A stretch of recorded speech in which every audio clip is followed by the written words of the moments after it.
میرا پیارا نبی کتنا پیارا نبی۔ حضرت میاں شیر محمد شرف پوری علیہ رحمہ فجر کی نماز کے بعد یہ ٹوٹیاں نہیں جس طرح ہوتی تو وہ چھوٹا سا برآمدہ تھا، تو برآمدے کے اوپر بیٹھ کے وظائف کرتے تھے اور پھر اشراق کی نماز تک وہاں بیٹھتے اور پھر تشریف لے جاتے۔ گرمی کی شدت تھی تو حضرت فرائض کی ادائیگی کے بعد وہاں چلے گئے، تو نمازیوں نے آپس سے مشورہ کیا کہ یار حضرت کو عرض کریں کہ بارش کے لیے دعا کی جائے۔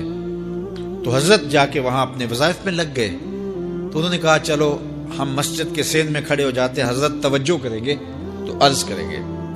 تو جتنے نمازی تھے وہ سارے صحن میں کھڑے ہو گئے اور برآمدے کے اوپر میاں صاحب وظائف میں لگے۔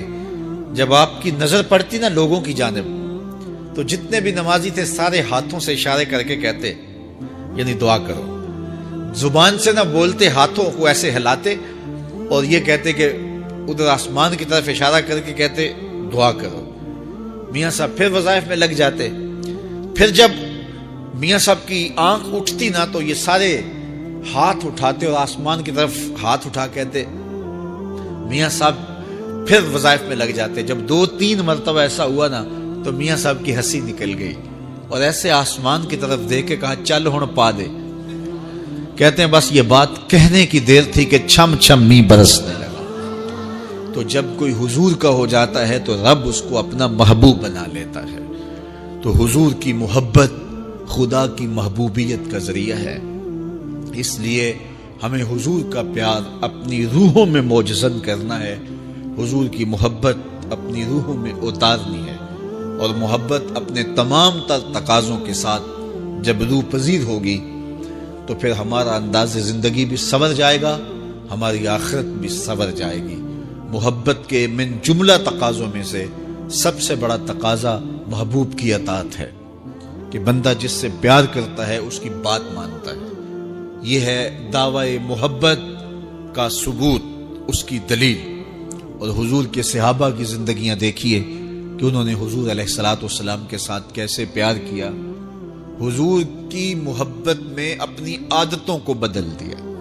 حالانکہ عادتیں نہیں بدلی جاتی، 2 سکے بھائی ہوں، رشتہ کتنا گوڑا ہے، اور ایک گھر میں پرورش پائی ہے، ایک گود میں پلے ہیں، ایک باپ کے گہوارہ تربیت میں رہے ہیں، لیکن طباع میں اختلاف یہ ایک فطری بات ہوتی ہے۔ ہمارے پاس لوگ آتے ہیں، 2 سکے بھائی ہوتے ہیں، ایک کی طبیعت ادھر کو جا رہی ہوتی ہے، دوسرے کا مزاج ادھر کو جا رہا ہوتا ہے، ایک سخت نرم مزاج ہوتا ہے اور دوسرے کی آنکھوں سے انگارے پھوٹ رہے ہوتے ہیں، ایک معاف کر دینے والا ہوتا ہے، ایک سخت غصیلا ہوتا ہے، ایک کی طبیعت کے اندر تلخی کی چنگاریاں ہوتی ہیں اور ایک کی طبیعت کے اندر نرمی کے پھول ہوتے ہیں۔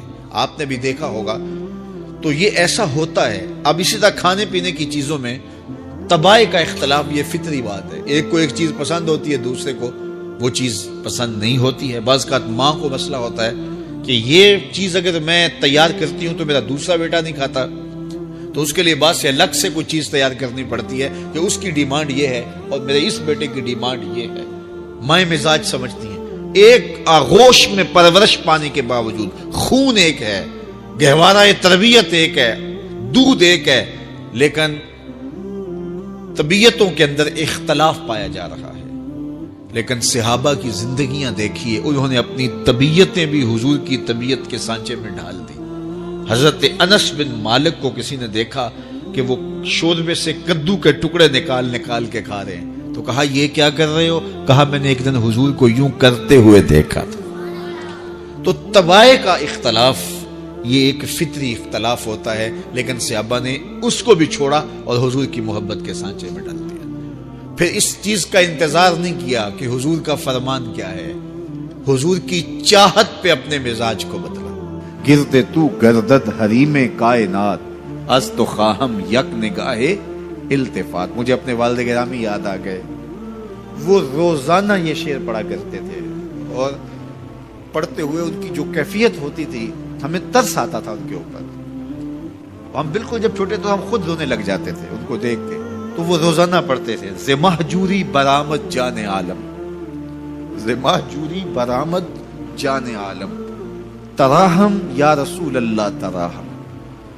اے محبوب دو عالم، تمام جہان کی جان آپ کے فراق میں نکل رہی ہے، تراہم یا رسول اللہ تراہم، تراہم یا نبی اللہ تراہم، حضور رحم کیجئے، نہ آخر رحمت للعالمین، ز محروماں چرا فارغ نشینی۔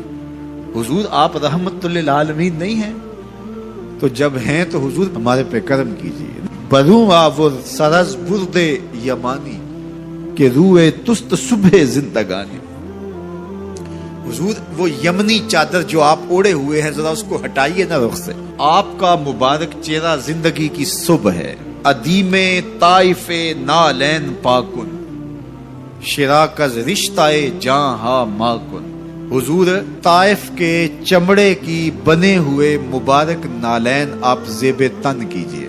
شراکز رشتہ جاں ہائے ماکن، اور اس مبارک نالین کے اندر تسمے میرے چمڑے کے نہیں میری جان کے ڈالیے۔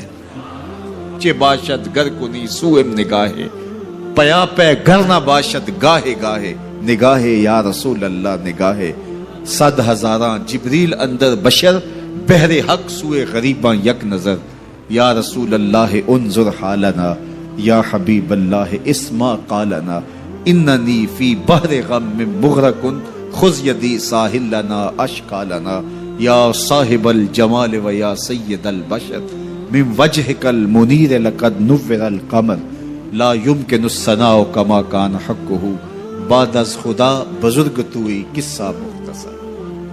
اللہ اکبر، یہ معمول تھا ان کا، یہ وظیفہ کہہ لیجئے۔ تو اقبال بھی کہتے ہیں گرد تو گردد حریم کائنات، از تو خواہم یک نگاہ التفات۔ حضور ایک نظر کر دیجئے، ایک نگاہ کر دیجئے۔ اللہ اکبر۔ تو اللہ ہمیں حضور کی نگاہیں نصیب فرمائے، اللہ اجڑے باطن سوار دے اور من میں چراغاں کر دے۔ حضور کی محبت کے بغیر زندگی زندگی ہی نہیں ہے، زندگی کے پلے ہی کچھ نہیں اگر حضور کا پیار نہیں ہے، حضور کا ادب نہیں ہے، تو سارا دین ان کی محبت کا نام ہے۔ لا دین لمن لا محبت لہ، اس شخص کا دین ہی نہیں ہے جس کے پاس حضور کی محبت کا جوہر نہیں ہے۔ بہتر شخص وہ ہے کہ جو لوگوں کے لیے بہتری کی ضمانت بنتا ہے اور اس کے وجود سے لوگ بہتری پاتے ہیں۔ سب سے بڑی انسان کی ضرورت ہدایت ہے۔ سب سے بہتر اور اشرف لوگ انبیاء علیہم السلام ہیں، جن کے وجود سے ہدایت پھوٹی اور لوگ اندھیروں سے ظلمتوں سے نکل کر ایمان کی روشنیوں میں آئے۔ سب سے بہتر لوگوں کو بانٹنے والا، لوگوں کے لیے نفع بخش وہ شخص ہے جس کا وجود ہدایت بانٹتا ہو، جس کا وجود خیر بانٹتا ہو، پھر لوگوں کے دکھ اور لوگوں کی تکلیفیں مٹانے والا شخص۔ تو ہمیشہ لوگوں کے لیے بہتری